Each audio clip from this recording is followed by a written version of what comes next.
Assalamualaikum warahmatullahi wabarakatuh. Apa kabar teman-teman semuanya? Apa kabar salon-saloners dimanapun kalian berada?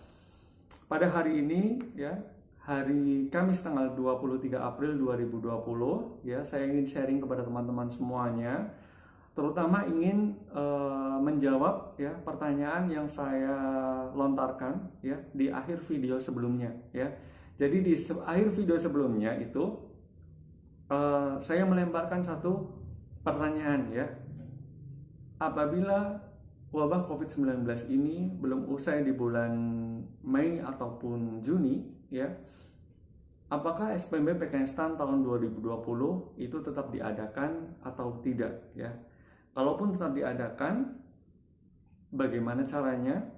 Bagaimana mekanismenya ya? Tentunya saya melontarkan pertanyaan seperti ini ya karena kondisi saat ini itu adalah kondisi yang sangat berisiko ya. Risikonya besar ya. Tentunya pihak PKN STAN pun tidak ingin kecolongan ya, tidak ingin momentum ini apabila panitia mengambil sesuatu hal yang gegabah ya ataupun sesuatu yang berisiko ini menjadi bumerang bagi mereka sendiri ya, untuk pihak PKN STAN ya. Dan juga menjadi bumerang juga buat calon STANers dimanapun kalian berada ya. Jadi kalian juga harus benar-benar legowo juga ya, benar-benar harus mengerti kondisi seperti ini itu tidak seperti tahun sebelumnya. Nah teman-teman semuanya, sebelumnya saya ingin menjelaskan ya bahwa di bulan Maret yang lalu itu pihak BKN sudah melakukan rapat daring ya atau rapat online dengan panselnas masing-masing sekolah kedinasan ya. Dan hal itu diinformasikan, kesepakatannya itu diinformasikan ya oleh akun resmi Twitter resmi BKN yaitu @bkn_go_id ya. Di sana disebutkan bahwa pendaftaran Dikdin tahun 2020 akan dibuka mulai tanggal 9 April 2020 sampai tanggal 30 April 2020 ya. Hal itu disampaikan oleh Deputi BKN Bidang Sinka Suharmen pada rapat Panselnas yang ini tanggal 18 Maret 2020 ya. Jadi sebenarnya Panselnas dan BKN sudah menyepakati akan adanya pendaftaran di tanggal 9 sampai 30 April 2020 ya. Tapi teman-teman semuanya, memang termasuk saya dan juga calon STANers pada khususnya itu menunggu-nunggu informasi di awal bulan April. Tapi kok tak kunjung ada ya informasi tersebut terkait informasi pendaftaran seleksi penerimaan mahasiswa baru sekolah kedinasan khususnya PKN STAN ya. Nah, hal tersebut itu menjadi suatu pertanyaan ya kan bagi saya pribadi maupun calon STANers pada umumnya juga ya. Nah, ada satu hal yang menjadi suatu landasan kenapa pihak BKN ataupun sekolah kedinasan terkait adanya PKN STAN, ada juga STIS dan sebagainya, kenapa kok belum mengumumkan pengumuman penerimaan mahasiswa baru ya. Ternyata ya hal tersebut dikarenakan adanya surat himbauan ya dari Kemenpan RB yang ditujukan kepada kementerian-kementerian terkait ya, termasuk Kementerian Keuangan yang menaungi Politeknik Keuangan Negara STAN ya. Di surat itu disebutkan bahwa adanya penundaan jadwal pendaftaran dan seleksi sekolah kedinasan tahun 2020 ya. Intinya pendaftarannya itu ditunda ya. Karena apa? Karena status tanggap darurat bencana non alam pandemi COVID-19 ya. Jadi memang COVID-19 ini menjadi momok yang sangat diperhatikan dan menjadi penentu juga ya kenapa akhirnya pendaftaran sekolah kedinasan itu ditunda ya. Tentunya hal ini juga menjadi satu hal yang harus kita pikirkan dan menjadi suatu alasan kita untuk tetap legowo ya, tetap tenang dalam kondisi seperti ini. Teman-teman semuanya, saya pun sependapat ataupun mendukung ya apa yang sudah dilakukan oleh Kemenpan RB untuk memberikan himbauan penundaan seleksi penerimaan mahasiswa baru ataupun seleksi sekolah kedinasan ya di masing-masing sekolah ikatan dinas ya. Kenapa? Karena risikonya sangat besar. Tentunya pendaftaran itu akan menjadi satu alasan mobilitas calon peserta ya, yang tadinya mereka dihimbau di rumah aja, mereka akhirnya harus keluar rumah untuk melakukan pendaftaran. Loh, kenapa sih kok harus keluar rumah? Ya karena banyak hal yang harus diurus ya. Contohnya saja ya, yaitu pendaftaran SBM PKN STAN. Banyak hal yang harus disiapkan untuk melengkapi syarat administrasi untuk mengikuti SBM PKN STAN ya. Misalkan ya, yang pertama adalah kartu identitas ya. Peserta harus mempunyai kartu identitas, baik itu berupa KTP, KK dan sebagainya ya. Tetapi dalam proses pendaftaran itu ya, itu diperlukan validasi atau validitas dari kartu identitas tersebut ya. Dalam KTP itu ada NIK ya, nomor induk kependudukan. Tidak semua peserta yang sudah mempunyai KTP itu NIK-nya itu valid atau terbaca oleh situs BKN. Ada beberapa peserta di tahun lalu yang harus mengurus NIK-nya ataupun identitasnya ke Dindukcapil karena apa? Karena identitas mereka itu tidak terbaca ya, atau tidak tervalidasi di situs BKN yang dijadikan situs pendaftaran sekolah kedinasan ya. Lalu mereka juga harus keluar rumah untuk mempersiapkan berkas yang lainnya. Misalkan ketika akan mendaftar kan peserta lulusan tahun 2020 itu mereka menggunakan rapot untuk syarat administrasinya ya. Untuk melengkapi berkas pendaftarannya itu rapot ya. Mereka harus scan rapot ya. Dan tidak semua peserta itu mempunyai alat scan. Ada yang berusaha ada yang akhirnya menggunakan aplikasi scanner ya, yang bisa di-download di Android. Itu memang bisa. Tetapi secara kualitas itu jauh dibandingkan dengan scan dengan alat scan pada umumnya ya. Maka dari itu, kalau misalkan mereka mau beresiko ya silahkan kalian scan pakai aplikasi Android ya. Tetapi menurut saya yang paling aman adalah scan menggunakan alat scan pada umumnya. Ya biasanya ada di printer ataupun di alat fotokopian ya. Dan itu menjadi satu rasa aman tersendiri ya, kita ketika scan menggunakan alat yang benar-benar digunakan untuk scan ya. Karena kualitasnya akan terjamin ya. Nah, banyak yang tidak mempunyai alat scan di rumah, akhirnya mereka juga harus keluar rumah ya, ke fotokopian, ke percetakan ya, atau ke saudaranya yang punya printer ada scan-nya dan sebagainya. Mereka harus keluar rumah ya untuk melengkapi atau menyelesaikan pemberkasan, yaitu scan rapot ya.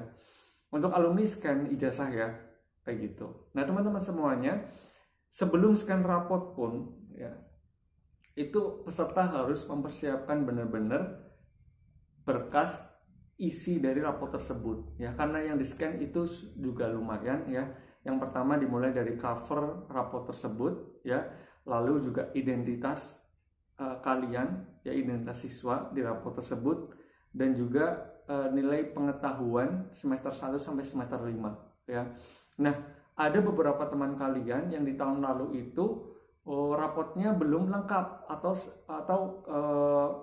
hal-hal yang ada di rapot itu tuh belum lengkap. Misalkan di identitas ya, di identitas itu ada beberapa siswa yang tidak lengkap identitasnya. Misalkan nama orang tua salah, ataupun asal sekolah SMP-nya itu salah ya.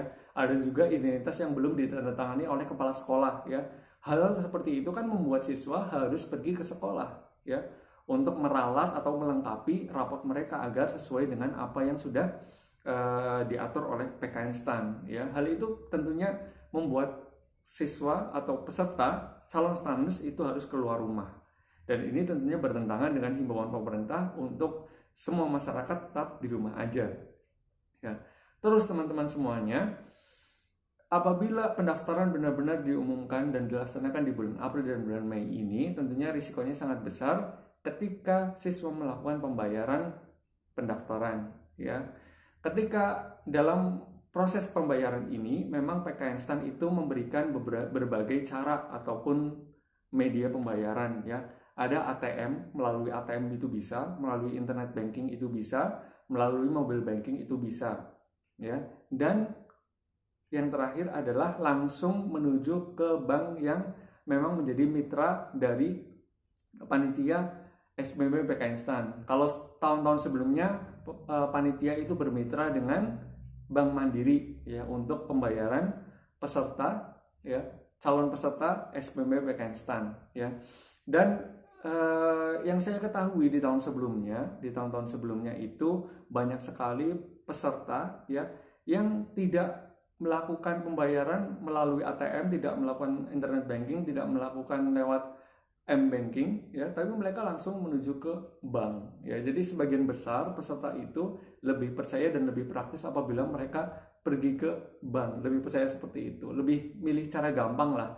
Dan itu tentunya membuat peserta juga harus keluar rumah ya.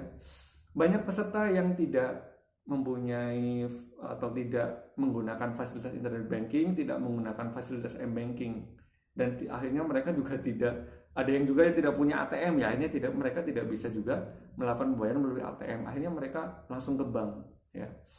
Nah teman-teman semuanya, apabila nantinya pendaftaran memang akhirnya diadakan di bulan April ataupun Mei ya, saya sarankan teman-teman melakukan pembayaran ya maksimal ya ke ATM lah, jangan sampai ke bank ya, karena kalau ke bank nanti kalian juga nanti akan berinteraksi dengan banyak orang ya, ada teller, ada satpam dan sebagainya ya. Paling tidak cukup ke ATM saja ya, atau lebih baik ya kalian itu mempunyai, persiapkan dari sekarang ya, mempunyai fasilitas m-banking ya ataupun internet banking seperti itu untuk mengantisipasi kalian agar tidak keluar rumah hanya untuk melakukan pembayaran SPMB back instan ya. Nah teman-teman, itu sedikit gambaran ya bahwa adanya pengumuman pendaftaran PK instan itu nantinya akan membuat peserta itu keluar rumah, melakukan mobilitas yang sebenarnya hal itu berlawan dengan himbauan pemerintah untuk tetap di rumah aja ya. Itu baru pendaftaran ya. Dan apabila STAN itu mengumumkan pelaksanaannya itu misalkan seperti tahun lalu ya di bulan Juli ya, apabila wabah COVID-19 ini belum usai di bulan Juni ataupun Juli ya, hal itu pun sangat berisiko ya. Karena apa? Karena peserta itu nantinya akan ujian melalui metode CAT ya, dengan komputer ataupun laptop yang disediakan oleh BKN ya. Dan saya membayangkan bagaimana mobilitas peserta dalam pelaksanaan ujian itu. Mobilitasnya sangat besar ya. Pertama, mobilitas untuk bepergian keluar kota ya. Banyak peserta yang berasal dari kota-kota yang dimana kota tersebut tidak diadakan ujian SPMB ya. Misalkan ada teman-teman yang di Kebumen, di Purwokerto, ataupun tidak berada di kota besar, itu harus bepergian ke kota besar yang kota tersebut dijadikan salah satu tempat ujian SPMB ya. Jadi ada aktivitas mobilitas dari satu kota ke kota yang lain, itu tentunya juga berlawanan dengan himbauan pemerintah untuk tetap di rumah aja ya. Dan juga ketika pelaksanaan pun itu pun risikonya sangat besar di tengah wabah COVID-19. Apa risikonya? Kalian tahu ya bahwa media ujian itu kan menggunakan komputer ya. Metode CAT itu menggunakan komputer ataupun laptop.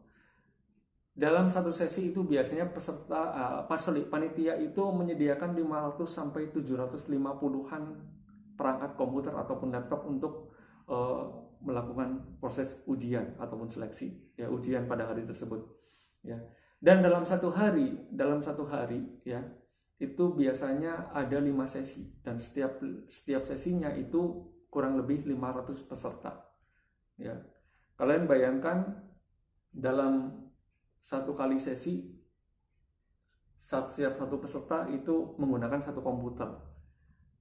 Di sesi berikutnya komputer itu akan digunakan oleh peserta berikutnya di sesi berikutnya ya kan. Maaf kalau saya kata-katanya agak ribet ya.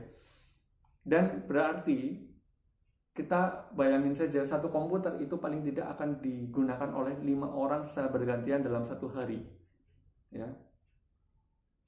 Resikonya sangat besar. Penularan COVID-19 ini itu rata-rata atau sebagian besar itu lewat sentuhan ya, bukan lewat udara tapi lewat sentuhan ya. Dan itu sangat berisiko dalam kondisi wabah COVID-19 yang belum usai ya. Teman-teman semuanya, itu adalah risiko yang akan dihadapi apabila panitia SPMB PK instan tetap mengadakan pendaftaran dan seleksi SPMB di bulan-bulan ini, di bulan April, Mei ataupun Juni. Ya, jadi teman-teman harus juga legowo dan mengerti kondisi seperti ini. Ya, jadi tetap tenang, jangan gundah, dan tetap menunggu pengumuman resmi dari PKN STAN gitu. Oke, selanjutnya saya akan berusaha untuk menjawab pertanyaan yang sudah saya lontarkan di video sebelumnya.